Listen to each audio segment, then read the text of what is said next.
Baik, terima kasih Mbak Tia selaku host dan moderator kita pada kelas pada siang sampai sore hari ini ya. Saya ingin menyapa Bapak Ibu semua, sahabat-sahabat Edipotensia dan ICET dan sahabat kita semua. Assalamualaikum warahmatullahi wabarakatuh. Waalaikumsalam warahmatullahi wabarakatuh. Salam sejahtera, Om Swastiastu, Namo Buddhaya. Semoga kita sehat semua ya, dan masih semangat di tengah-tengah pandemi ini. Semangat dan berdaya. Tentunya dengan berdaya bisa kita menjadi kreatif dan inovatif serta efektif dalam kegiatan sehari-hari. Baik, sebelum saya ke materi, saya ingin menyampaikan sedikit bahwa apa yang nanti saya share ini adalah sebuah pola pikir dan sudah saya tuangkan menjadi sebuah riset dan diterbitkan di dalam jurnal nasional dan juga internasional tentang bagaimana membangun atau mengembangkan resiliensi. Dari riset yang saya telah lakukan 2 tahun terakhir itu fokusnya pada student ya, baik di SMA maupun di universitas.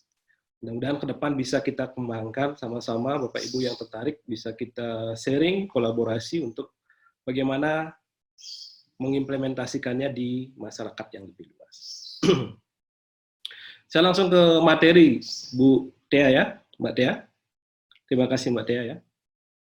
Baik, saya mohon izin untuk share materi ya. Baik.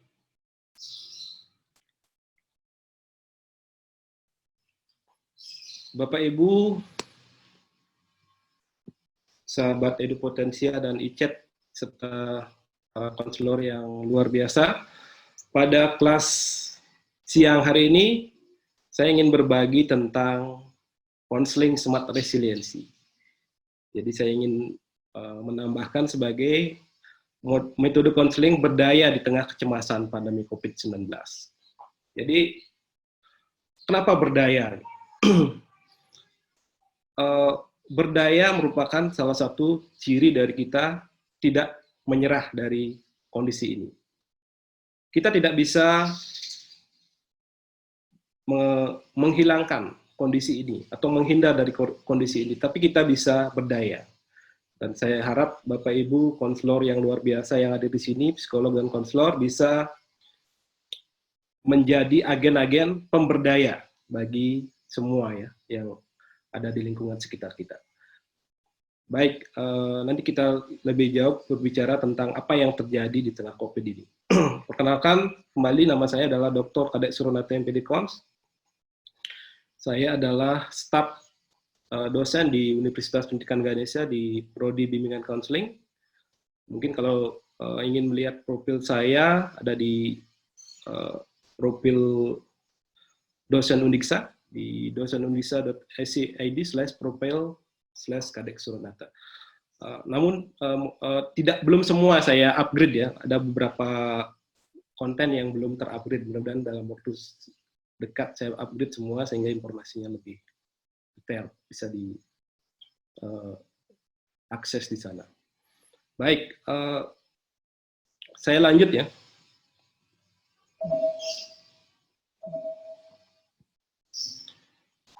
Bapak Ibu, apa yang terjadi pada saat ini? Yang sedang dibicarakan di mana-mana adalah COVID-19. Lalu apa yang terjadi dengan COVID-19? Kalau kita pejamkan mata, menyebut nama COVID-19, yang terbayang di benak kita adalah rumah sakit penuh oleh pasien COVID-19. Masyarakat satu kampung dites swab karena berinteraksi dengan salah satu orang atau pasien COVID. Jadi ada orang yang COVID tidak tahu dirinya positif, kemudian berinteraksi di masyarakat sehingga satu kampung dites swabnya. Kemudian puluhan dokter dan tenaga medis meninggal karena COVID-19. Pemakaman jenazah COVID-19. Kemudian social distancing, satu kampung mengisolasi dirinya, atau saat ini bahkan sudah diterapkan PSBB ya, satu wilayah mengisolasi dirinya. Nah, itu yang ada di benak kita ya. Dan tentunya itu sangat berpengaruh terhadap kondisi psikologis kita. Belum lagi ancaman gelombang PHK.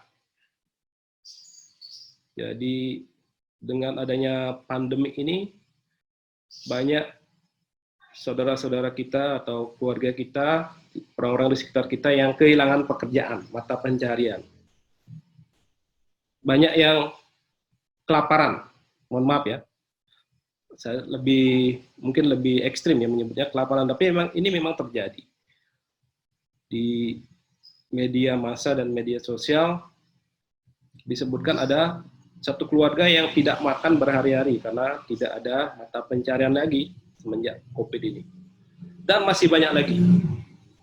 Semua informasi-informasi itu masuk ke dalam pikiran kita setiap hari. Dan saat ini nampaknya masih berlangsung karena kondisi ini belum menunjukkan perubahan yang signifikan. Apa yang terjadi lagi? Panic buying. Jadi orang-orang berlomba-lomba membeli ya kebutuhan-kebutuhan yang sebenarnya tidak perlu. Menstok masker yang berlebihan, sehingga apa yang terjadi, masker habis, hand sanitizer habis, karena di stok. Dipikirnya, biar saya saja yang selamat sendiri, mungkin begitu ya. Sehingga menstok barang-barang itu secara berlebihan. Kemudian apalagi yang terjadi? Ada kampung yang menolak pemakaman jenazah korban COVID-19. Ada kampung yang menolak orang-orang PMI ini khususnya ya, orang-orang yang bekerja di luar negeri atau yang datang dari zona merah untuk kembali ke kampung mereka. Seperti ada salah satu tajuk berita, pulang karena PHK tapi diusir warga. Sampai dengan dinamika-dinamika yang lucu juga terjadi, salah pakai masker ya. Saya suka juga explore digging di internet, ada kejadian lucu, salah pakai masker. Harusnya masker untuk perlindungan hidung dan mulut, tapi dia pakai masker kosmetik. Nah, ini lucu juga. Dan kondisi-kondisi lain yang saya yakin Bapak Ibu sudah saksikan sendiri yang ada di masyarakat kita. Dari yang ekstrim, yang lucu, atau yang menggelikan, banyak terjadi. Nah, kondisi-kondisi itu memapar kita dan memapar anak-anak kita ya, siswa-siswa kita, atau memapar keluarga kita setiap hari, setiap saat. Sehingga banyak di antara kita yang mengalami apa yang disebut dengan kecemasan atau gangguan emosional lainnya. Lalu apakah salah kita cemas? Nah, saya ingin mengkaji sedikit. Kecemasan itu sebenarnya adalah respon alami. Jadi wajar, orang cemas itu wajar. Karena kita diberikan insting untuk cemas oleh Tuhan ya, dalam sistem psikologis kita, agar kita menjadi aware ya, terhadap apa yang terjadi di lingkungan. Malah kalau tidak cemas itu malah aneh, tidak normal. Dalam kajian psikoanalisis oleh Freud disebutkan bahwa cemas itu malah merupakan salah satu fungsi ego untuk memperingatkan kita bahwa kita sedang mendeteksi atau indera kita mendeteksi adanya bahaya. Sehingga mereka mengirimkan sinyal ya ke dalam indera otak kanan dan kiri kita untuk bereaksi. Namun bagaimana kita bereaksi? Ini menjadi salah satu kunci yang perlu kita pelajari. Apakah kita bereaksi secara adaptif atau tidak adaptif? Nah, ini yang menjadi kunci bagaimana resiliensi itu. Bagaimana orang yang resilient dalam kondisi itu. Nah, ini saya tampilkan apa yang terjadi kalau kita tidak cemas atau sistem fungsi ego kita tidak berjalan ya, sama sekali tidak cemas.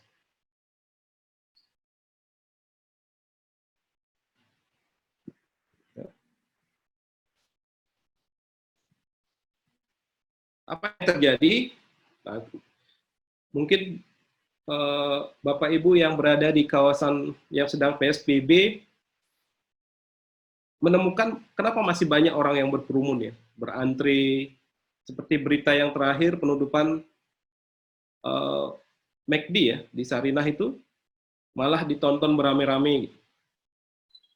Atau antrian-antrian panjang di stasiun-stasiun dan sebagainya. Itu adalah salah satu bentuk dari dua hal ya. Apakah mereka tidak cemas atau mereka sudah frustasi? Apakah sistem fungsi egonya tidak berfungsi untuk cemas atau memang sudah lelah untuk cemas sehingga frustasi? Nanti saya akan jelaskan dalam sebuah teori ya. Ada namanya window of tolerance. Nah, Freud menjelaskan bahwa kecemasan merupakan bagian penting dari sistem kepribadian. Jadi sebenarnya kalau kita tidak cemas itu malah salah.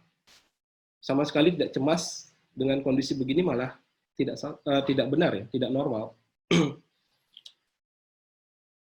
Namun cemas yang berlebihan tentunya tidak benar, tidak baik, tidak normal ya.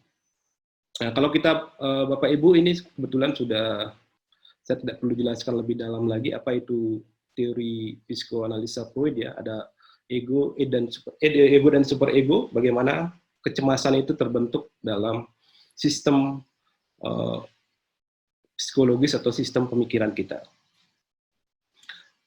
Tapi dari inti dari itu bahwa disebutkan oleh Freud bahwa kecemasan yang terkendalikan. Jadi saya mengambil kata kunci di sini, kecemasan yang terkendalikan menjadi aware. Jadi kita aware, mawas, untuk memotivasi kita memenuhi kebutuhan, meningkatkan kewaspadaan dan melindungi diri. Ini yang penting. Jadi apakah cemas itu salah? Apakah cemas itu harus dihilangkan? Tentu tidak. Kecemasan perlu dikendalikan. Sehingga dalam kadar tertentu kita cemas yang menguntungkan, yang dapat terkendalikan. Cemas tapi membuat kita menjadi efektif. Nah, namun apa yang terjadi?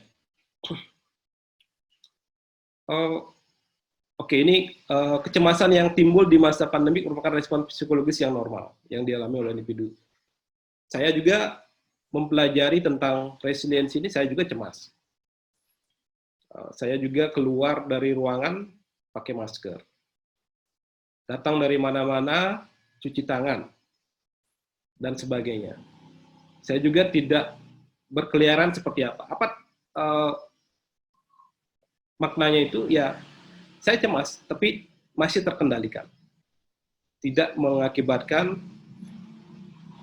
kinerja yang tidak efektif atau gangguan emosional yang berlebihan.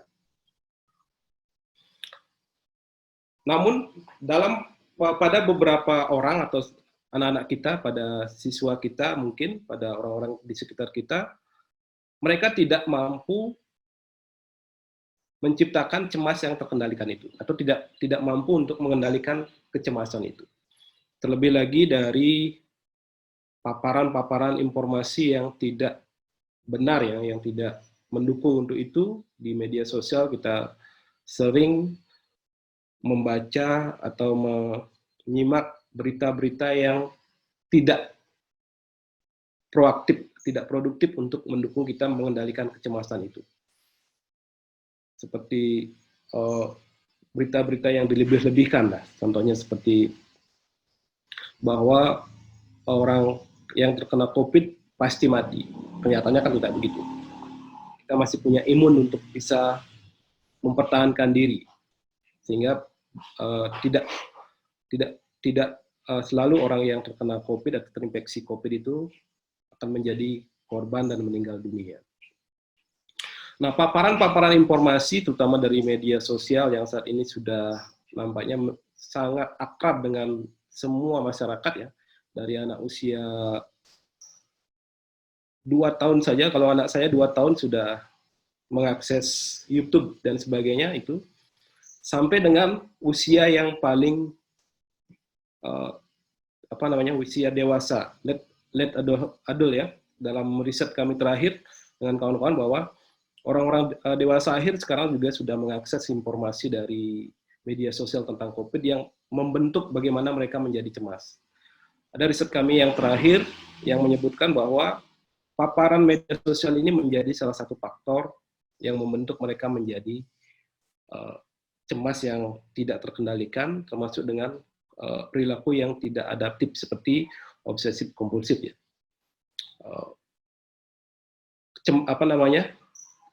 Perilaku waspada yang berlebihan sehingga berperilaku yang tidak wajar. Seperti contohnya mencuci tangan berulang-ulang walaupun sudah di rumah gitu ya, tidak kemana-mana tapi terus saja mencuci tangan. Setelah ditanya kenapa mencuci tangan terus, karena himbauannya mencuci tangan sering mungkin katanya, sehingga sekitar setiap 5 menit cuci tangan. Ya repot juga kalau begitu. Nah, itu salah satu contoh mungkin. Nah, kemudian saya ingin menjelaskan bagaimana kondisi lingkungan, informasi-informasi seperti tadi, dan apa yang kita rasakan, apa yang terjadi pada kita, mempengaruhi kondisi mental kita. Dan bagaimana nanti dia membentuk emosi yang tidak baik, ataupun bagaimana dia menjadi resilient. Dalam sebuah teori window of tolerance yang digagas oleh Dan Siegel dan sudah diadaptasi di beberapa metode terapi dan konseling mungkin, dijelaskan bahwa setiap individu tidak mungkin menghindarkan diri dari kondisi tertentu yang membuat gejolak emosional ya.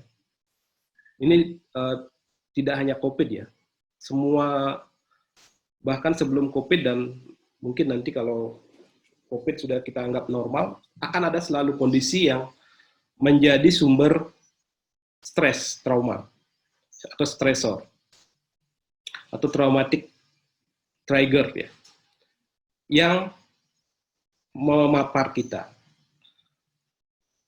Dalam teori Windows of Tolerance ini, ada 2 hal yang perlu kita hindari. Itu yang pertama adalah stuck in hyperarousal atau stuck on hypoarousal. Jadi apa itu? Kalau stuck in hyperarousal adalah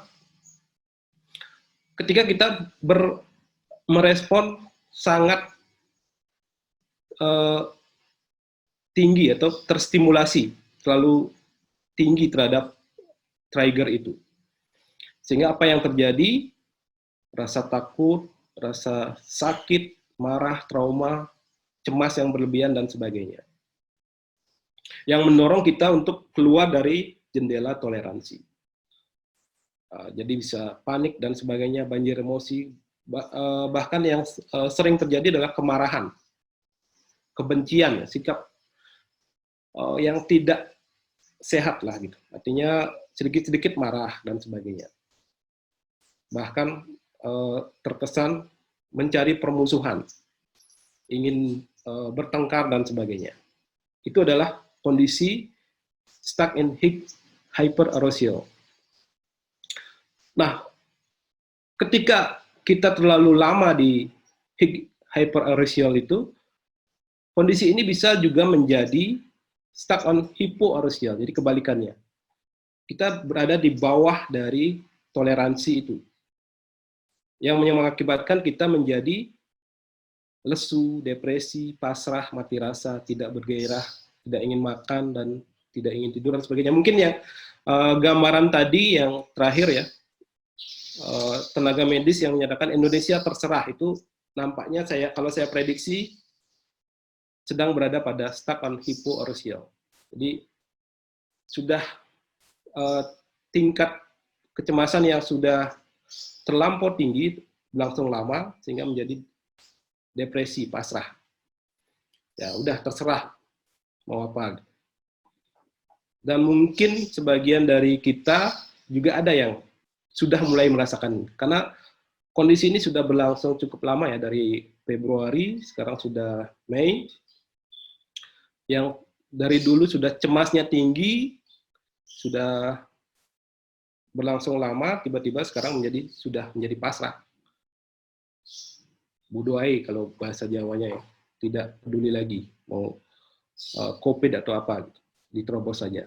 Sehingga apa yang terjadi, kita bisa lihat di saat ini ya, banyak masyarakat yang melanggar kepatuhan protap pemerintah tentang kewaspadaan COVID ini.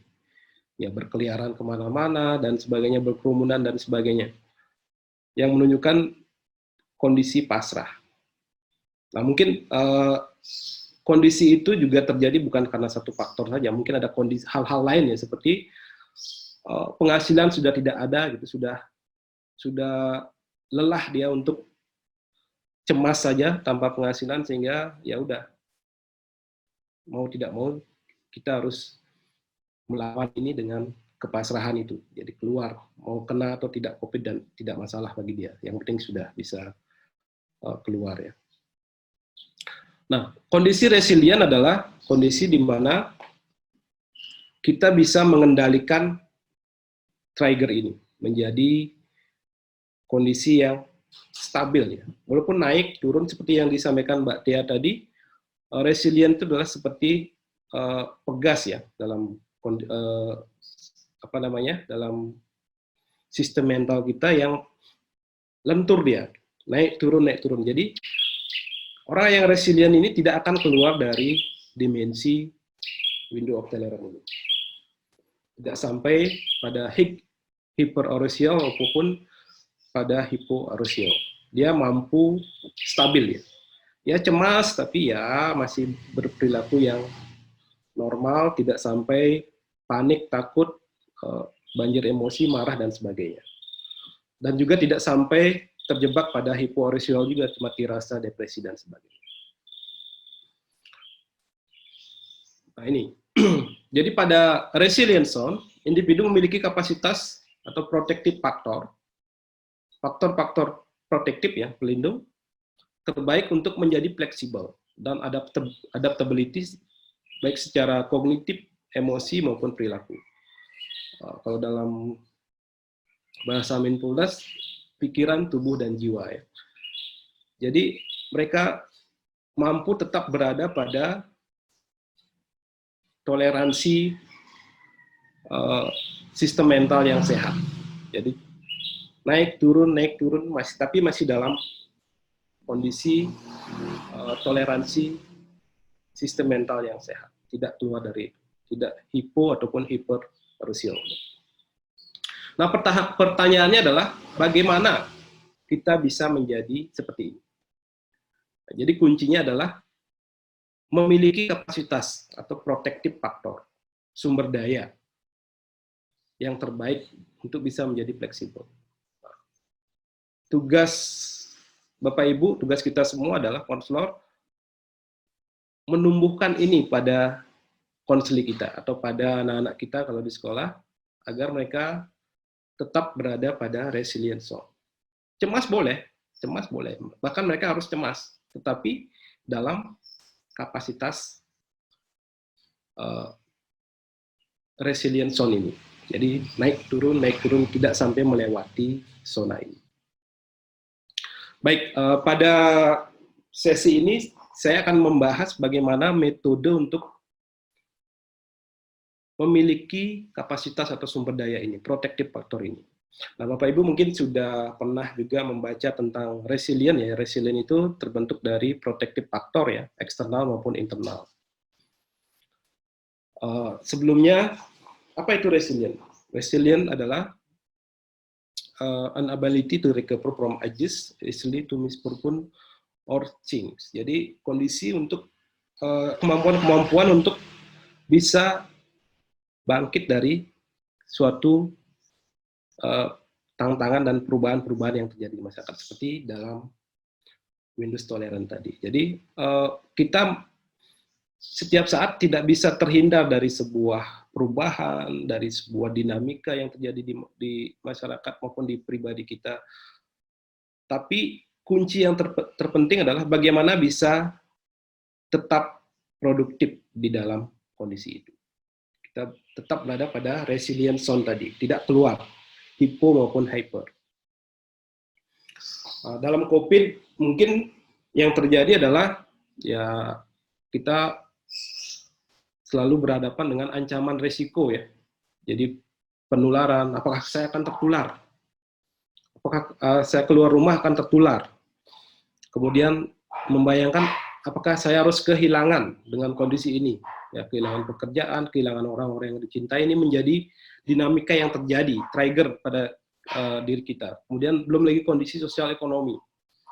Bapak Ibu yang di luar pekerja formal ya, pekerja non formal, banyak pada masa ini yang kehilangan sumber pencahariannya. Yang menjadi trigger yang sangat signifikan, mempengaruhi bagaimana kondisi mentalnya. Lalu bagaimana mereka bisa berdaya dalam kondisi itu? Itu yang menjadi kajian kita ya pada kelas ini. Nah, ini adalah sebuah teori tentang bagaimana resilience itu tumbuh dan berkembang. Jadi ada protective factor atau aset ya yang dimiliki oleh setiap individu untuk menjadi resilient. Asetnya atau protective faktornya bisa dari lingkungan. Kalau siswa kita di sekolah ada lingkungan sekolah, lingkungan di rumah, kemudian masyarakat dan teman sebaya atau peers ya. Kemudian protective faktor eksternal ini yang baik, yang bisa berkontribusi positif terhadap resilient adalah lingkungan-lingkungan yang memberikan kebutuhan-kebutuhan psikologis ya. Kebutuhan akan rasa aman, kebutuhan untuk dicintai, dimiliki, dihormati, kemudian penguasaan dan sebagainya. Sehingga kondisi itu akan membentuk internal protective atau internal resilient asset. Ya, dalam teori ini disebutkan bahwa resiliensi aset itu yang internal adalah kemampuan untuk cooperation and communication, bekerja sama dan berkomunikasi, kemudian berempati, pemecahan masalah, self-efficacy, kesadaran diri, self-awareness, kemudian memiliki tujuan-tujuan aspirasi yang positif. Sehingga membentuk suatu sikap perilaku yang positif, yang produktif, atau resilient itu sendiri. Nah, tentu dalam masyarakat di luar sekolah, kita bisa gunakan teori yang lain. Ini adalah teori resilient pada kondisi siswa ya. Nah, selain seperti itu, salah satu metode atau strategi untuk mengembangkan resilient adalah melalui bantuan terapi psikologis ataupun konseling. Atau dalam hal ini saya menyebutnya konseling ya. Mungkin teman-teman di psikologi menyebutnya sebagai terapi psikologi.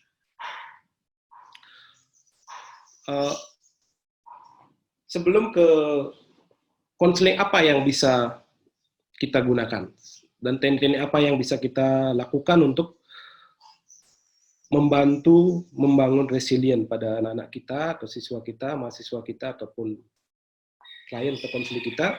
Saya ingin sedikit berbagi ya. Apa itu konseling ya? Dalam pendekatan yang saya kembangkan, jadi model konseling smart resiliency ini, saya menyepakati bahwa konseling itu adalah hubungan komunikasi antar pribadi yang mendalam, antar konselor dan konseli. mungkin dalam psikologi antar terapis dan klien ya. Jadi ada satu kunci di sini, komunikasi antar pribadi yang mendalam.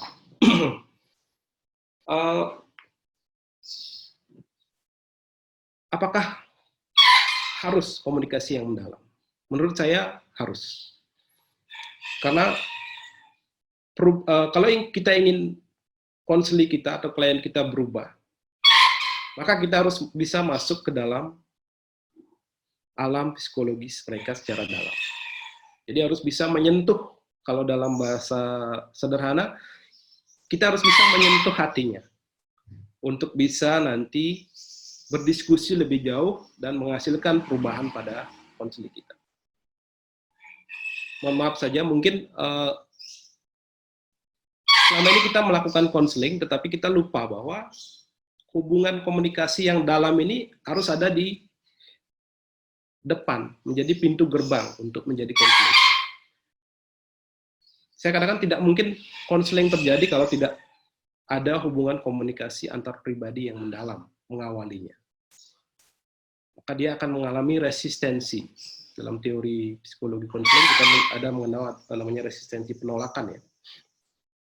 Nah, kemudian kalau kita sudah mampu menciptakan hubungan komunikasi antar pribadi yang mendalam, barulah kita bisa masuk kepada goal-nya. Jadi membantu mereka apa? Menemukan dirinya. Jadi konseling itu adalah sebenarnya proses penemuan diri dari konseling. Menemukan dirinya. Kenapa menemukan dirinya? Karena kita anggap orang-orang yang perlu bantuan konseling adalah orang-orang yang tidak memahami dirinya secara utuh. Dalam bahasa sederhananya kita bisa katakan mereka belum menemukan dirinya, tidak memahami dirinya. Sehingga apa yang terjadi? Mereka tidak mampu mengambil suatu keputusan dalam hidupnya. Nah, kemudian setelah menemukan dirinya, kita bisa membantu konseli kita atau siswa kita untuk mengambil suatu keputusan dalam hidupnya. Nah itu. Sehingga demikian, saya sepakat bahwa konseling itu adalah hubungan komunikasi antar pribadi yang mendalam antar konseli dan antar konselor dan konseli untuk membantu konseli menemukan dirinya dan mengambil suatu keputusan dalam hidup. Nah, ini akan mewarnai apa yang saya, model konseling yang saya sampaikan nanti. Jadi ada dua hal di sini, menemukan dirinya dan menentukan keputusan. Tidak mungkin ada orang yang dapat menentukan keputusan dengan tepat tanpa memahami dirinya secara utuh. Siapa, mengapa, dan bagaimana? Nah, mungkin ini mereview saja, Bapak Ibu mungkin sudah paham ya, siapa orang-orang yang perlu layanan konseling atau terapi psikologi.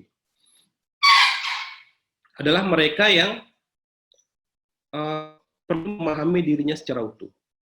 Atau mereka yang perlu mengambil keputusan dalam hidupnya. Lalu kenapa?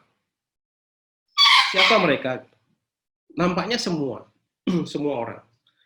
Dan kita pun masing-masing sebagai konselor ya, Bapak Ibu semua atau psikolog yang hadir dalam pada kelas ini, saya katakan kita pun sebenarnya perlu untuk melakukan konseling. Kenapa?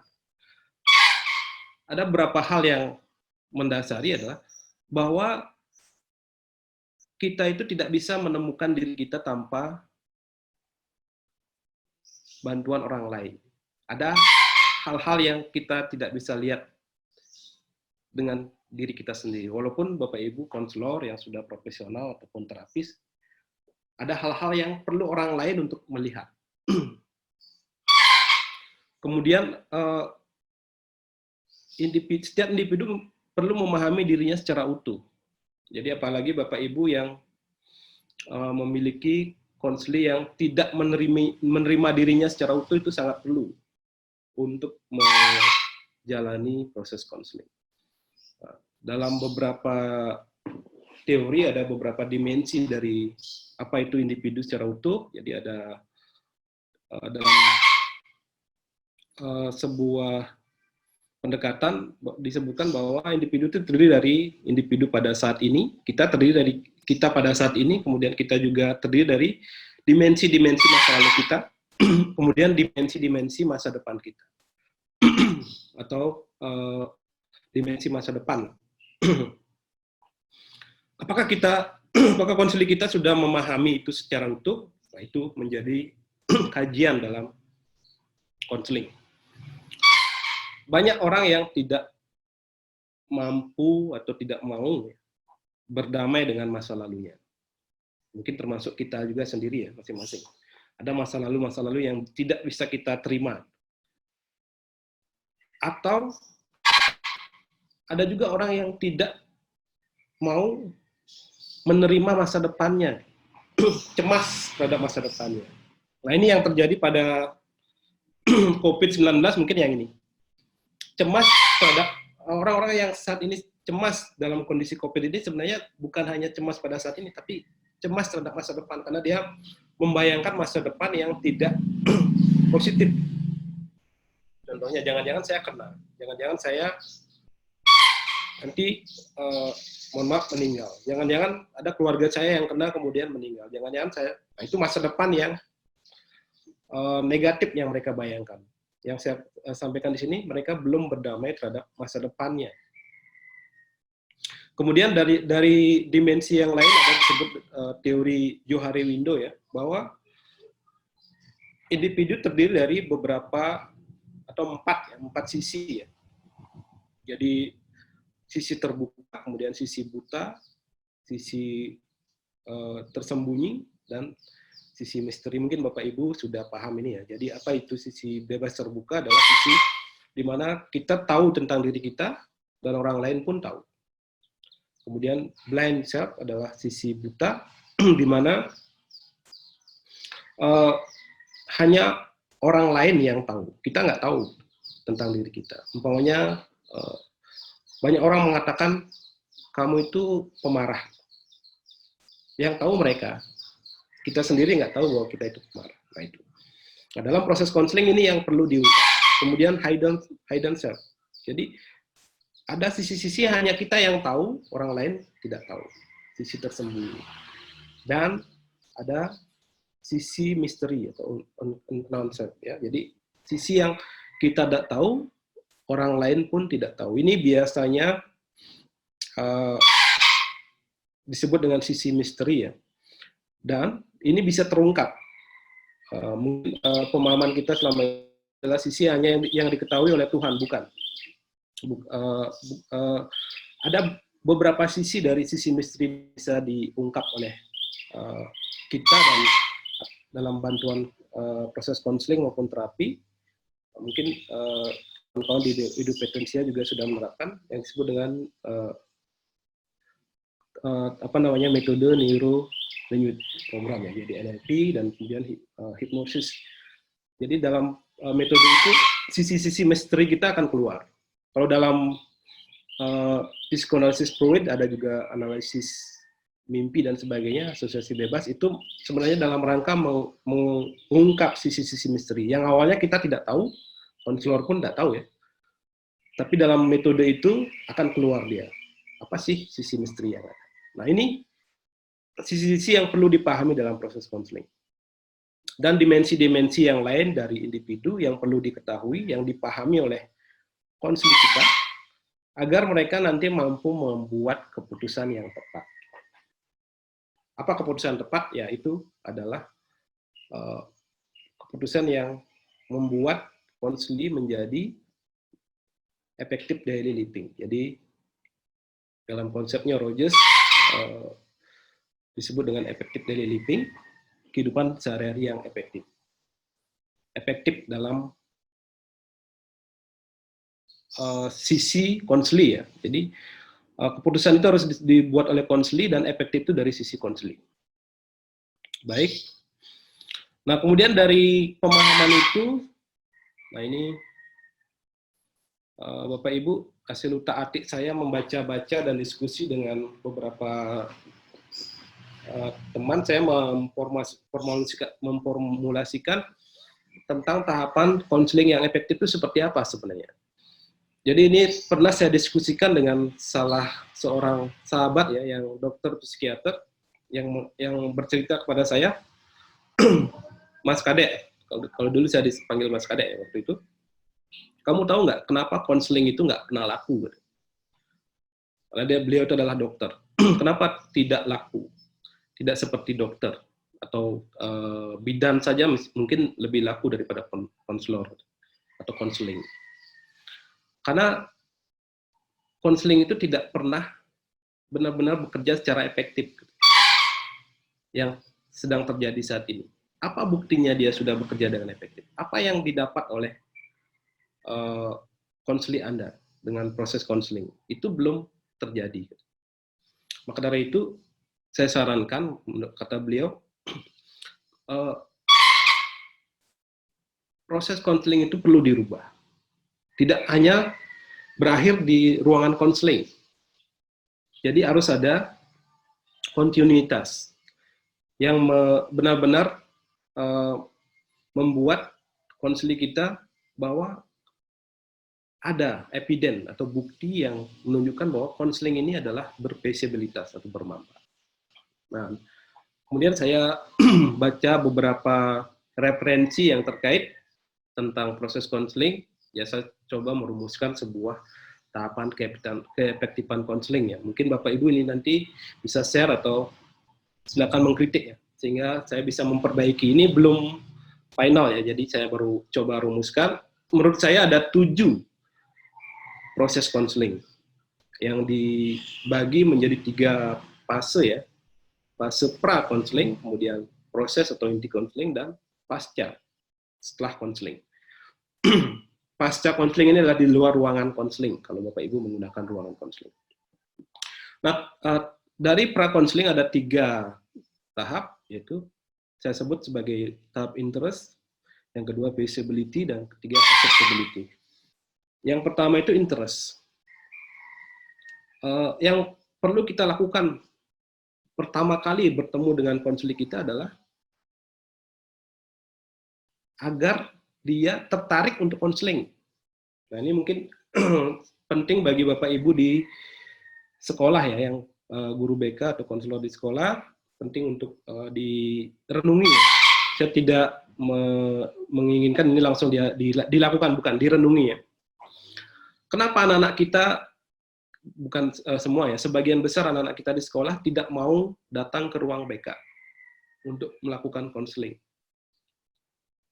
Mungkin karena dia tidak tertarik untuk melakukan konseling.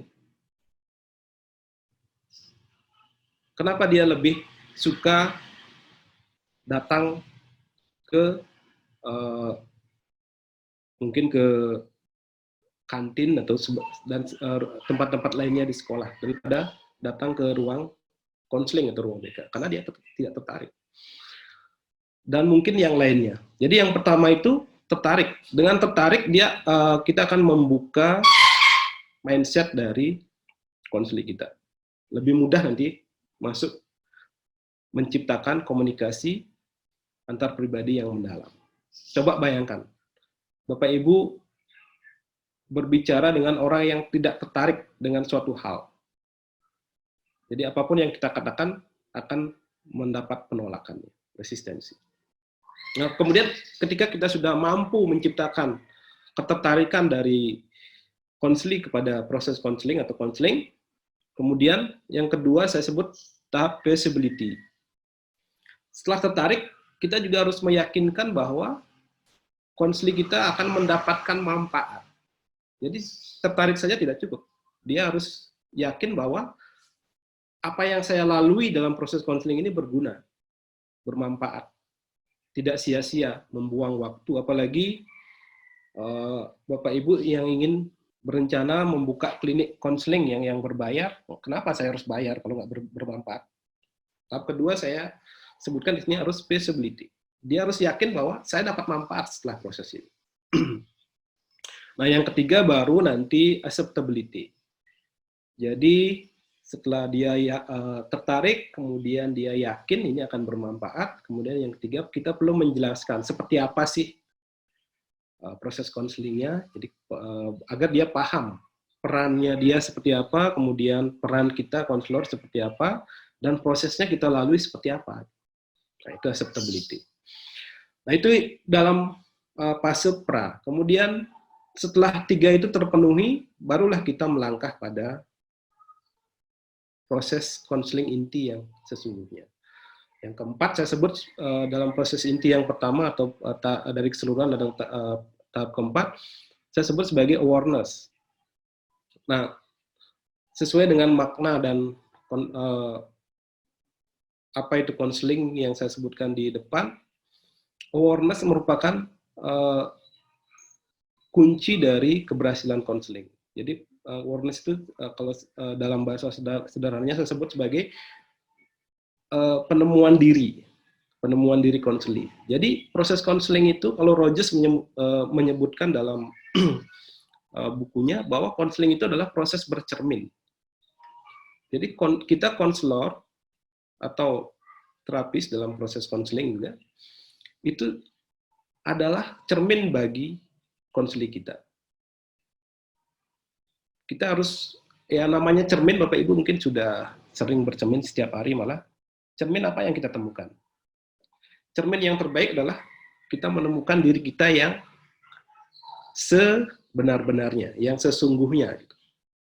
Kita tidak ingin rambut kita yang berantakan tapi bercermin menjadi bagus. Itu kalau menurut saya itu bukan cermin yang baik. Walaupun dirubah menjadi baik, menjadi ganteng, tapi cerminnya jahat. Kenyataannya kita rambutnya berantakan. Atau sebaliknya, yang sudah rapi gitu, tapi bercermin, malah menemukan di cermin kita berantakan. Nah itu sebagai ilustrasi ya. Jadi awareness, menemukan dirinya. Menemukan dirinya yang sebenar-benarnya, yang seluas-luasnya. Dari beberapa dimensi yang saya sebutkan, dari dimensi masa lalu, masa kini, masa depan. Kita coba fasilitasi mereka untuk menemukan dirinya. Kemudian dimensi, kalau kita lihat dari Johari Window itu, baik sisi terbuka, bebas terbuka, sisi tersembunyi, sisi blindnya, sisi butanya. Bahkan jika Bapak Ibu mampu, bisa mengungkap sisi-sisi misteri yang awalnya dalam proses konseling konselor nggak tahu, dia juga nggak tahu, tapi kita bisa ungkap. Nah, setelah seluas mungkin, sebanyak mungkin kita bisa memfasilitasi konseli untuk menemukan dirinya, baru saya katakan konseling akan ciri-cirinya akan berhasil. Karena setelah dia menemukan dirinya, kita tidak perlu mengarahkan dia untuk mengambil keputusan, dia akan mampu mengambil keputusan. Jadi, saya kembalikan lagi pada makna konseling tadi. Jadi, mereka akan mengambil keputusan dengan tepat apabila dia menemukan dirinya. Jadi, kalau kita sudah tahu, saya itu begini, maka kita akan mampu mengambil keputusan yang paling tepat untuk diri kita sendiri. Kemudian fase kelima adalah komitmen. Nah, ini yang sering terjadi ya. Setelah kita konseling selama 2 jam atau sekian jam, 2 jam lah paling maksimal ya kira-kira, dengan anak-anak kita ataupun dengan konseling kita sudah menemukan keputusan, tapi ternyata konseli setelah keluar dari ruangan tidak ada apa-apa. Karena apa? Karena tidak ada komitmen dia untuk melakukan keputusan itu. Nah, di sini secara khusus saya buatkan fase ini adalah fase komitmen. Jadi konseli meminta konselor ya, meminta konseli untuk menyepakati komitmennya. Setelah keputusan ini dibuat, lalu apa komitmen kamu? Apa rencana-rencana kamu? Apa yang akan kamu lakukan? Nah, itu sangat penting menurut saya. Karena 1, 2, 3, 4 itu kalau sudah terjadi, tanpa 5 tidak akan terjadi apa-apa. Karena hasil konseling itu harus dilakukan benar-benar oleh konseling. Rugi saja kita konseling kalau konseling tidak akan berkomitmen untuk melakukan hasil itu. Nah, setelah komitmen ini yang terjadi di ruang konseling. Nah, fase 6-7 ini atau tahap 6-7 ini adalah terjadi di luar ruangan konseling. Jadi setelah dia punya komitmen, konselor menurut saya bahkan penting untuk memastikan bahwa konseling melakukan komitmen itu. Itu yang penting. Ini yang oleh sahabat saya yang dokter psikiater itu menyatakan, Mas Kadek, kamu tahu nggak berapa persen orang yang setelah konseling benar-benar melakukan apa yang diputuskan dalam konseling? Nah, saya bingung juga jawab. Kadang-kadang memang tidak. Jarang sekali. Sedikit sekali orang yang benar-benar mengaktualisasikan apa keputusan dalam konseling itu. Nah, jadi menurut saya konselor itu semestinya memantau sampai di sini. Ini di luar ruang konseling ya. Apakah itu terjadi? Keputusan-keputusan itu dilakukan. Actuating. Nah, kemudian setelah actuating, self-evaluated. Tahap 7. Jadi, dalam self-evaluated, konseli mengevaluasi dirinya sendiri. Apakah, ini penting ya, ini merupakan evidence, apakah konseling itu efektif atau tidak. Setelah dia melakukan perubahan sesuai dengan komitmen itu, yang ketujuh itu, apakah, secara sederhana, apakah masalahnya selesai dengan keputusan yang diambil itu. Dia harus mengevaluasi dirinya, apakah saya mencapai perubahan apa yang saya inginkan dengan melakukan komitmen saya ini. Nah ini, konselor juga harus bisa mengakses dan memantau itu. Karena ketika dalam self-evaluated ini tidak terjadi perubahan yang diinginkan, atau dalam bahasa sederhana, masalahnya tidak terselesaikan, seharusnya terjadi lagi proses konseling. Ini garis merah yang menghubungkan antara 7 dan 4.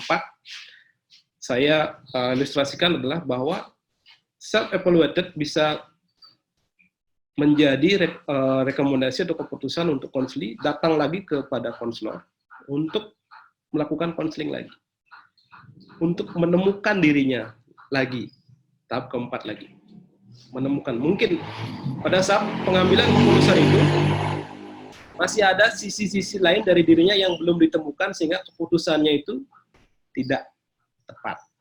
Sehingga dia perlu lagi untuk datang konseling, menemukan lagi dirinya, sehingga mengambil lagi resolusi, keputusan yang berikutnya, dan komitmen, dan seperti itu terus. Nah itu,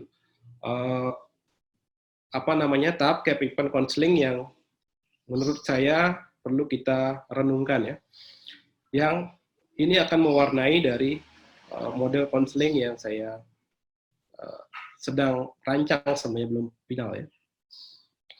Nah, berdasarkan konsep-konsep itu saya mencoba menyusun sebuah, saya belum berani menyebut ini model ya, karena ini belum benar-benar final, mungkin kumpulan strategi atau metode yang saya gabungkan menjadi sebuah bentuk konseling yang saya sebut sebagai smart resiliency. Kenapa smart resiliency? Karena model konseling ini saya tujukan untuk terutama ya mengembangkan aset-aset resiliensi dari konseli ya, meminimalisasi resiko dan mengembangkan faktor-faktor protektif, baik itu internal maupun eksternal protective factor. Smart. Kenapa smart? Smart itu cerdas ya.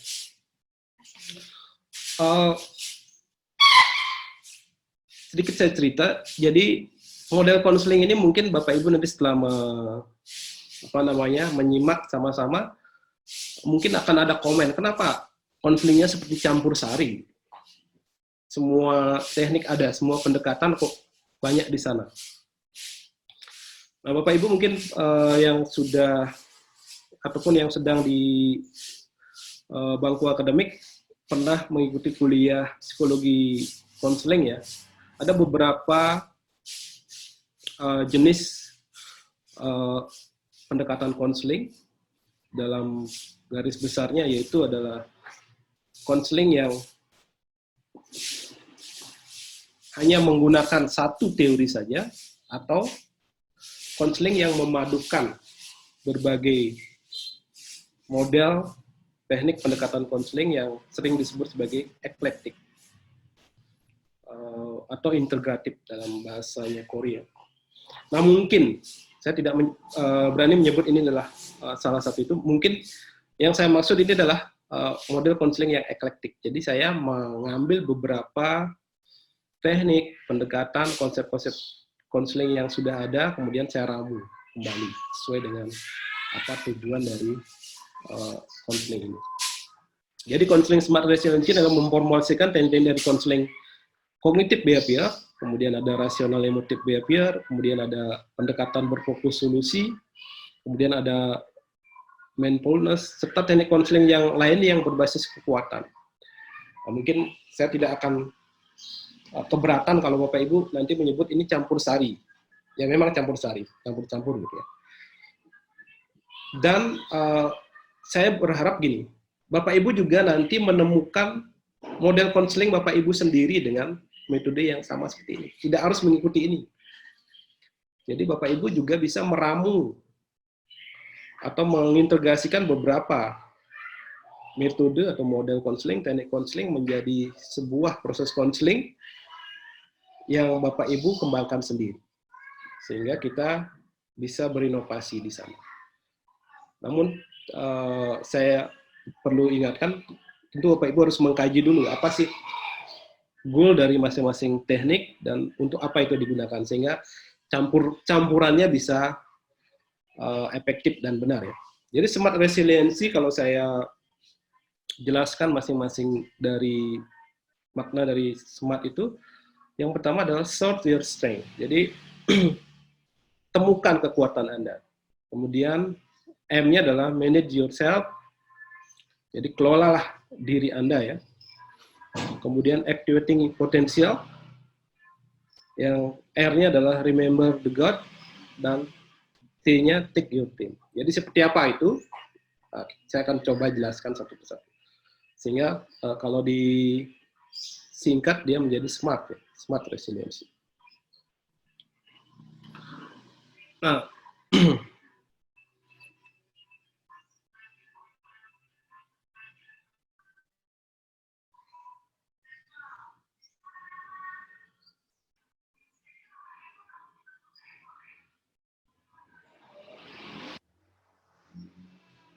oke. Jadi smart resiliency ini saya formulasikan dengan tujuan untuk mengubah kondisi konseli dari tidak berdaya atau rentan atau vulnerable menjadi berdaya, tangguh, atau resilient. Jadi nanti dari mereka protective faktornya yang rendah dan tidak dipahami menjadi menyadari secara penuh bahwa dia berdaya dan mampu memanfaatkan protective faktor, baik itu internal maupun eksternal. Nah, fase yang pertama, sort your strength, atau temukan kekuatan Anda. Jadi dalam model konseling berbasis kekuatan atau strength based counseling, bahwa kekuatan itu adalah inti dari terselesaikannya masalah. Jadi ada dua paradigma ya dalam pendekatan konseling, yaitu problem based dan strength based. Dalam problem based itu konseling mengeksplorasi, konselor memahami konseli itu dari perspektif masalah atau dari segi gangguan yang terjadi pada konseli. Tapi dalam strength based, dia memulai dari sisi yang lain, dari sisi kekuatan, dari sisi sumber daya. Nah ini saya mengadaptasi dari konsep atau paradigma itu, saya mulai dari kekuatan-kekuatan konseli. Beberapa teknik yang saya gunakan untuk mencoba memfasilitasi atau membuat konseling memahami dirinya, yaitu teknik narasi, naratif terapi ya. Ini sudah digunakan dalam beberapa model konseling. Jadi naratif terapi ini adalah metode di mana konseling menceritakan kembali pengalaman-pengalaman dirinya ketika menemui hambatan-hambatan yang berfokus pada cerita keberhasilan dan menjauhkan mereka dari gejala traumatis. Jadi kita mengajak konseling kita untuk menceritakan kembali pengalaman-pengalamannya dia dalam keberhasilannya dia dalam mengatasi sebuah masalah. Setelah itu baru konseling akan memahami bahwa sebenarnya dia itu punya potensi, dia itu punya sumber daya yang selama ini mungkin dilupakan. Nah, kalau dalam riset saya, ini kebetulan dalam bentuk grup ya, saya meminta siswa untuk menuliskan narasinya dalam sebuah kertas itu ya. Jadi tulislah kisah hidup Anda pada saat Anda mengalami masalah yang begitu berat, yang paling signifikan, dan bagaimana Anda telah melewati masa itu. Itu. Nah, dalam sesi kelompok, kita bisa memanfaatkan peserta kelompok yang lain untuk saling share atau berbagi atau berkomentar tentang pengalaman-pengalaman itu. Tapi dalam sesi individual, tentu di sini peran konselor adalah untuk memaknai dari cerita-cerita itu. Seperti layaknya editor dalam sebuah buku ya. Jadi Bapak Ibu memaknai pengalaman-pengalaman itu, apa yang terjadi pada saat itu, ini kamu bagaimana dan sebagainya, sampai pada akhirnya konselor dan konseli atau anggota kelompok kalau dalam grup itu menemukan, oh saya ternyata punya kekuatan ini, saya punya kekuatan ini. Nah, itu secara sederhananya seperti itu. Kemudian saya berpikir begini, menemukan kekuatan bukan berarti kita melupakan tentang kelemahan. Karena dua sisi ini tidak mungkin kita lupakan ya dalam konseling. Setelah menemukan kekuatan, dalam metode ini saya juga mengajak konseling untuk menemukan kelemahannya, hambatannya apa. Nah, mungkin ini sebuah metode singkat dalam worksheet yang bisa digunakan untuk bagaimana konseling menemukan hambatan-hambatannya. Atau dalam sesi konseling individual, kita bisa meminta konseling kita untuk menceritakan. Coba Anda ceritakan beberapa, mungkin 3-5 atau beberapa kondisi yang ada, yang menghambat, atau yang yang berada di tengah-tengah di antara keinginan dan tujuan yang ingin Anda capai dengan kenyataan yang Anda alami saat ini. Jadi contohnya begini, saya ingin berjalan-jalan, namun kenyataannya saya hanya berdiam diri di rumah. Apa yang ada?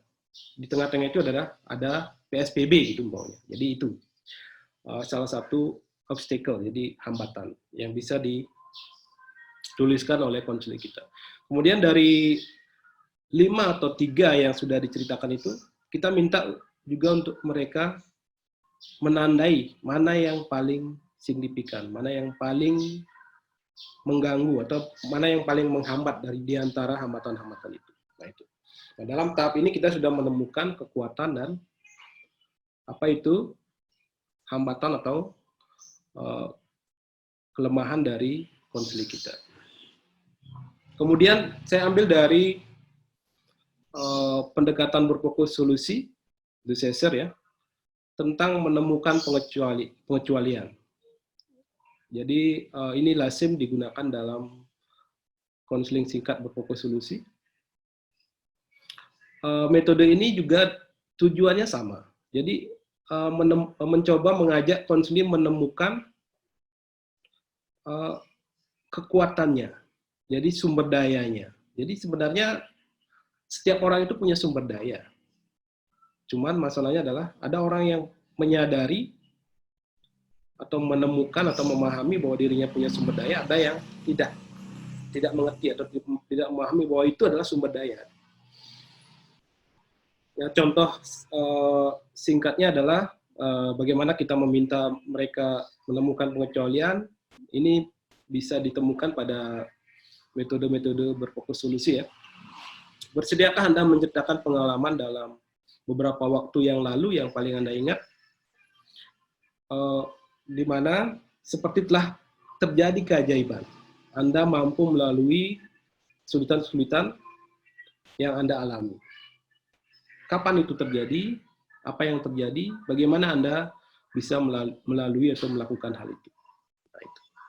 Jadi mereka akan bercerita, kemudian setelah itu coba Anda bayangkan apa yang berbeda dari Anda pada saat itu dengan diri Anda yang sekarang.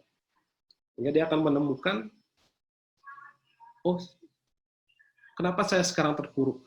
Karena saya tidak menggunakan sumber daya saya yang ini. Pada waktu itu dia menggunakannya, dia berhasil. Oke. Jadi seperti itu. Kemudian setelah menemukan kekuatan dan kelemahan, kita juga perlu menggali apa yang terjadi, apa yang perlu dikelola oleh konseling kita. Dalam hal ini, manage yourself ya, saya menggunakan teknik dari rasional emotif Ellis ya, latihan ABC. Jadi kita melatih mereka tentang bagaimana sih terjadinya emosi dan perilaku yang tidak efektif atau tidak rasional dalam bahasa Ellis ya. Jadi kita mencoba memberikan pemahaman pada konseli dengan berlatih teknik ABC ini tentang antecedent event, kemudian belief dan konsekuen yang terjadi. Jadi kalau begini kondisinya, apa keyakinan kamu, kemudian konsekuensi yang terjadi seperti apa. Sehingga dia memahami bahwa selama ini kenapa dia bermasalah, karena kesalahan dalam belief dan mengakibatkan konsekuensi emosi dan perilaku yang tidak sehat. Jadi setelah itu dilanjutkan dengan teknik cognitive restructuring ya, dari CBT. Jadi setelah memahami itu, kita mengajak mereka untuk berlatih lagi untuk merestruktur ya kognitifnya, merubah, menstruktur ulang ya pemikiran-pemikiran yang tidak rasional, yang tidak adaptif menjadi pemikiran-pemikiran yang lebih adaptif, sehingga menghasilkan emosi yang sehat dan perilaku yang lebih positif. Jadi untuk membantu mereka berlatih, kalau dalam riset saya di panduannya saya menggunakan worksheet ya pada siswa. Jadi mereka mencatat pada waktu hari kapan, waktunya kapan, situasinya seperti apa, kemudian keyakinan atau pemikiran negatif yang muncul saat itu apa, kemudian konsekuensi emosinya seperti apa, kemudian keyakinan atau pemikiran baru pengganti yang menurut Anda lebih baik seperti apa. Jadi kita mencoba untuk mengajak konseli mengingat kembali apa yang sudah terjadi dan mengoreksi pemikiran pada saat itu, sebaiknya seharusnya dia seperti apa, sehingga ke depan dia bisa lebih bisa memunculkan pemikiran baru yang lebih efektif, emosi, sehingga mempengaruhi emosi dan perilaku yang lebih sehat. Nah, kemudian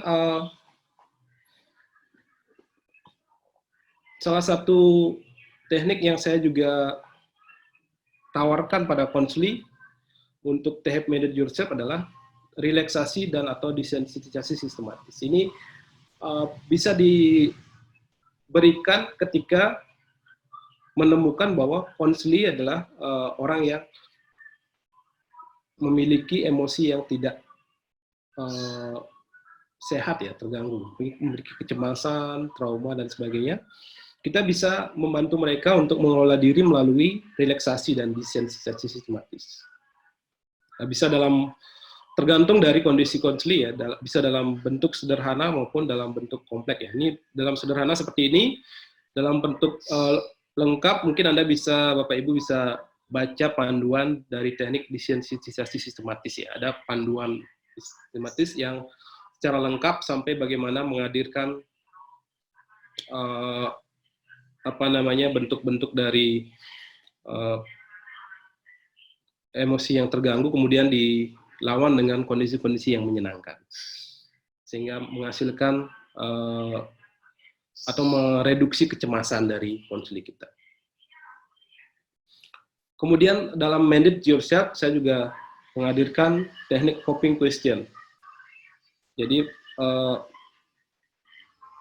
untuk mengidentifikasi bahwa konseli memiliki sumber daya untuk mempertahankan situasi meskipun mereka memiliki masalah. Jadi latihan coping question ini sangat penting bagi konseli-konseli yang tidak memiliki strategi penyelesaian masalah yang tepat kadang-kadang. Jadi coping question mereka berlatih bagaimana sih menyelesaikan masalah yang lebih tepat. Nah, beberapa teknik ini tidak harus diberikan keseluruhan ya, tergantung dari kondisi konseli yang mana yang dibutuhkan. Nah, kemudian setelah manage yourself, fase yang ketiga adalah actuating potensial. Pada tahap ini konselor membantu konseli untuk jadi setelah tahu kekuatan, kemudian kelemahan Anda, kemudian Anda memiliki beberapa strategi untuk mengelola diri, lalu yang Anda lakukan sekarang adalah Anda harus menggunakan itu, mengaktualisasi itu, seperti tahap konseling yang saya ceritakan tadi. Kita mengajak dia atau menantang dia untuk merealisasikan sumber daya itu, kemudian menghilangkan hambatan-hambatan itu dalam kehidupan nyata sehari-hari. Nah, saya menggunakan kembali menggunakan salah satu teknik dari solution focus ya, scaling question, untuk menantang konseli sejauh mana dia akan melakukan perubahan itu, mengaktualisasikan itu. Nah, ini teknik ini lazim digunakan dalam solution focus ya. Jadi kita mengajak konseli untuk memvisualisasikan bahwa jika ada skala 0 sampai dengan 10, di mana 0 adalah kondisi yang sangat Anda benar-benar tidak siap, dan kemudian 10 adalah kondisi yang paling sempurna. Pada saat ini Anda berada pada posisi berapa, skor berapa untuk mewujudkan potensi-potensi itu. Dan kita tantang konseli untuk mencapai pada level yang tinggi, sehingga dia memiliki komitmen yang lebih tinggi untuk mengaktualisasikan potensinya. Mungkin ini dimodifikasi sedikit dari scaling question yang asli ya. Jadi di sini tujuannya adalah menantang dia dari skala ini kamu akan melakukan sampai pada level yang mana, tahap yang mana. Dan di sini perlu diskusi ya. Kadang-kadang konseli saya hanya pada level 1 Pak, hanya melakukan ini. Ya kita bisa menantang lagi. Sebenarnya kamu mampu untuk level yang lebih tinggi. Level berapa yang kamu bisa? Sampai kita sepakat atau mereka paham bahwa level yang akan dituju adalah level yang paling mungkin untuk direalisasi. Kemudian saya juga menggunakan metode self monitoring ya. Nah, seperti tahapan konseling yang tadi, bahwa konseling itu saya tidak sepakat bahwa konseling itu selesai di dalam ruangan. Jadi kita perlu juga mengajak konseli untuk memantau dirinya setelah keluar dari konseling. Jadi self monitoring ini adalah untuk memantau konseli, memantau dirinya ya, bagaimana dia berubah setelah proses konseling itu, apakah tujuan-tujuan konseling sudah bisa tercapai bagi dirinya. Dan ini bisa menjadi bahan untuk pertemuan konseling berikutnya pada pertemuan berikutnya. Jadi saya gambarkan ini cat setiap minggu ya. Seperti apa kamu mencapai tujuan kamu ya, minggu pertama seperti ini. Ini bisa menjadi bahan diskusi untuk pertemuan konseling berikutnya. Untuk menemukan lagi apa sih yang menjadi kesulitan-kesulitan dan apa sih yang belum ditemukan oleh konseli kepada dirinya, belum dipahami sehingga catnya belum naik. Seperti pada tahap 7 tahap tadi, ini mungkin tahap yang ke-7 tadi ya. Kemudian saya juga tambahkan fase remember the God ya. Jadi dalam konseling smart resiliency ini saya pahami bahwa, dan juga dalam teori resiliensi juga disebutkan bahwa bagaimana individu memahami kehidupan ini dan bagaimana dia berhubungan dengan spiritualnya itu menjadi salah satu protective factor ya. Jadi faktor protektif internal dalam individu. Jadi bagaimana dia mengingat Tuhan, bagaimana dia bersyukur, bagaimana dia bertakwa kepada Tuhan juga menjadi sisi yang dibahas dalam konseling. Seharusnya begitu. Jarang sekali ada model konseling, tidak semua ya, konseling yang sampai menyentuh sisi spiritual ini. Lebih-lebih pada model-model konseling yang agak keras ya, seperti behavior dan sebagainya, itu cenderung mengabaikan ini. Jadi ini seperti tidak penting. Yang dia penting adalah perubahan perilaku nyata. Tapi dalam smart resiliency saya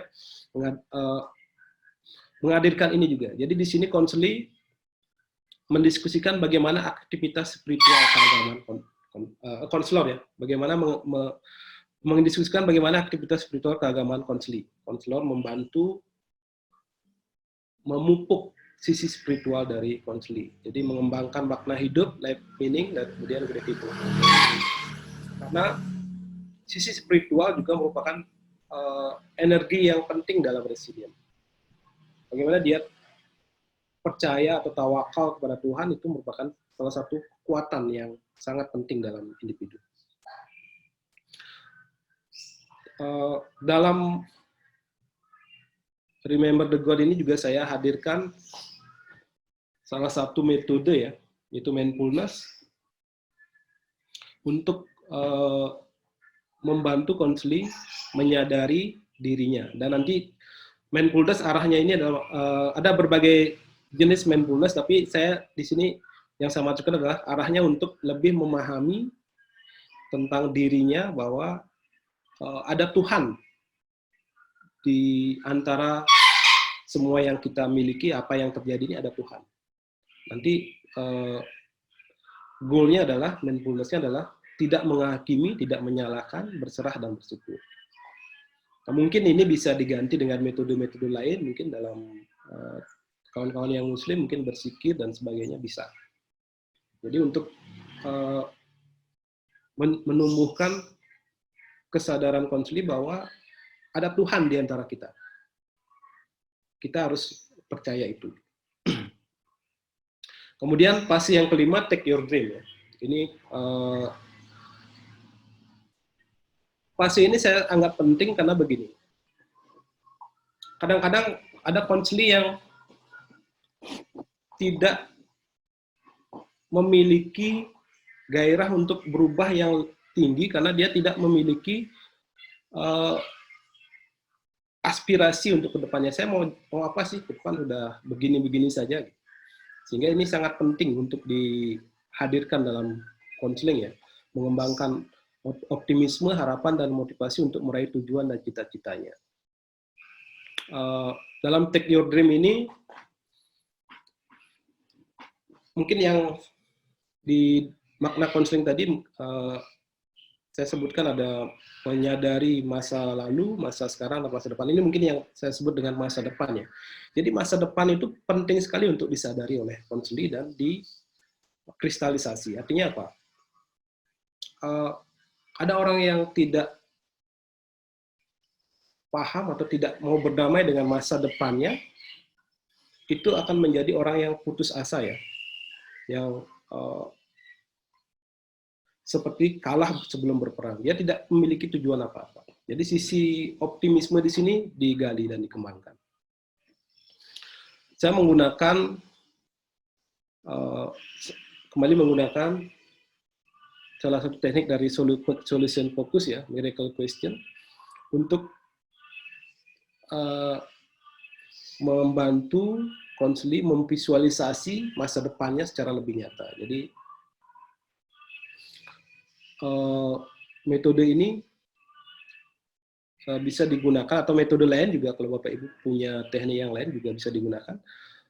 Metode ini digunakan untuk membuat konseli memiliki kepercayaan bahwa di depan itu dia memiliki masa depan yang lebih cerah. Jadi ada harapan-harapan yang perlu mereka wujudkan.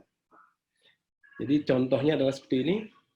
Bayangkan pada suatu malam ketika Anda sedang tertidur, terjadi suatu keajaiban di mana masalah atau keluhan yang Anda ceritakan tadi telah hilang, di mana karena tidur Anda tidak tahu bahwa keajaiban tersebut telah terjadi. Nah, pada saat terbangun pada pagi harinya, perbedaan apa yang Anda rasakan karena telah terjadi keajaiban tersebut, dan apa lagi.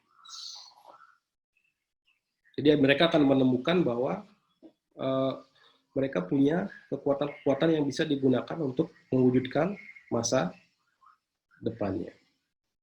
Kemudian crystal ball question. Ini mirip tapi berbeda ya. Yang ini yang lebih memvisualisasi tentang masa depan yang bisa dikristalisasi oleh konseli ya. Jadi dia bisa jadi apa di masa depan? Dia bisa membayangkan dirinya seperti apa sehingga memiliki optimisme yang tinggi. Kemudian penutup, ada beberapa hal yang perlu dilakukan dalam sesi penutup. Kemudian yang pertama adalah pujian, bridging statement, dan tugas-tugas. Yang pertama, konselor meminta konseli untuk menuliskan atau menggambarkan apa yang diperoleh dalam sesi konseling. Kemudian konselor juga menuliskan pesan yang terdiri dari pujian dan pernyataan yang menjembatani tentang tugas-tugas yang perlu dilakukan oleh konseli setelah sesi konseling ini. Nah, sebaiknya kalau dalam sesi konseling individual, konselor membacakan secara langsung pesan ini kepada konseli ya. Jadi membacakan seperti ini. Jadi pujiannya, saya benar-benar terkesan dengan komitmen yang kamu sampaikan untuk dapat mengatasi apa permasalahannya. Kemudian komitmen ini menunjukkan bahwa kamu akan mampu melakukan yang terbaik dan sebagainya. Dan ini bisa dirangkai dengan kata-kata Bapak Ibu sendiri. Kemudian pernyataan menjembatani atau bridging statement. Karena keinginan kamu kuat untuk mengatasi permasalahan ini dan seperti apa yang menjadi permasalahan konseli, saya memintamu untuk melakukan beberapa hal ini. Jadi terfokus pada sumber daya dan komitmen konseli selama proses konseling.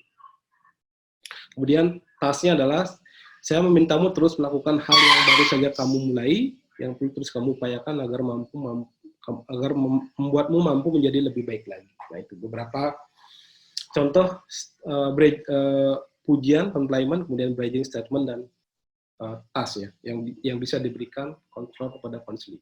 Dan ini bisa dibuat dalam bahasa Bapak Ibu sendiri. Nah, saya ingin berbagi sedikit hasil studi dari implementasi model ini, model Smart Resiliency ini atau metode ini selama kurang lebih 2 tahun berturut-turut ya. Jadi pilot study yang pertama kami lakukan pada 2018-2019 pada siswa SMA ya, yang menunjukkan jadi dalam eksperimen itu kami menggunakan 2 kelas. atau 2 kelompok ya, kelompok kontrol yang tidak diberikan konseling smart resiliency, kemudian kelompok yang mengikuti konseling smart resiliency ini. Selama konseling dilakukan selama kurang lebih 2 bulan ya. Kemudian kami mengukur di baseline, kemudian setelah intervensi dan 3 bulan setelah intervensi. Jadi plotnya bisa kita lihat bahwa mereka yang tidak mengikuti smart resiliency, setelah diukur resiliency ability-nya, internal protective factor-nya, cenderung lebih lurus ya, tidak ada perubahan. Namun pada kelompok smart resiliency terjadi peningkatan antara sebelum dan setelah. Namun setelah pengukuran 3 bulan kembali agak menurun walaupun tidak drastis ya, menurun. Ini yang sedang kami evaluasi. Kenapa dia tidak terus naik? Kenapa menjadi datar dan cenderung menurun? Mungkin perlu ada inovasi bahwa mereka harus terus mengimprove dari skill-skill yang telah dilatihkan selama proses konseling sehingga ability-nya tetap meningkat. Kemudian studi pada tahun berikutnya 2019 ini dan yang sekarang sedang kami coba susun artikelnya ya. Pada kelompok mahasiswa dengan variabel yang lain kami mengukur well-being dan HPLP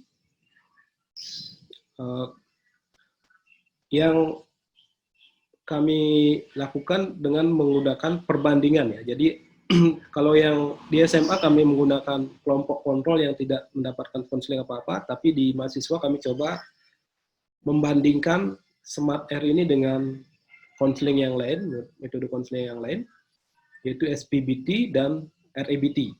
Kami sediakan modul, kemudian mereka melakukan set psikoedukasi menggunakan modul itu. Kami fasilitasi tiap minggu untuk bertemu, berdiskusi. Dan hasilnya bahwa pada dasarnya semua model konseling itu membuat well-being dan HPLP meningkat, namun dengan pola-pola yang berbeda. Ternyata smart resiliency di antara 2 model yang lainnya pada well-being dan HPLP itu lebih menunjukkan keunggulan. Kita lihat pada well-being maupun HPLP, garis pada Smart R itu lebih menunjukkan keunggulan, ya, peningkatan yang lebih signifikan, walaupun semuanya meningkat. Nah, pola yang sama terjadi pada well-being dengan pada riset di SMA bahwa setelah follow up, setelah intervensi, kemudian pada pengukuran follow up di 6 bulan ini pada mahasiswa, peningkatannya tidak setajam pada saat intervensi masih berlangsung. Jadi cenderung lebih landai. Namun berbeda dengan HPLP ya, malah peningkatan itu terjadi setelah konseling itu atau treatment dihentikan, terjadi pada follow up pada pengukuran 6 bulan setelah treatment. Nah, ini sedang kami selidiki dan sedang kami laporkan apa sih yang terjadi pada pada mahasiswa. Ini sumber-sumber yang terkait dengan materi ini, Bapak Ibu bisa mengakses nanti sehingga lebih lebih detail, akurat dari model-model yang teknik yang saya sampaikan tadi. Dan akhirnya terima kasih ya, Mbak Tia. Waktu saya mungkin lewat ya kira-kira ya. Terima kasih Bapak. Tepat Bapak, kita masih memiliki waktu 30 menit untuk berdiskusi. Oh, iya.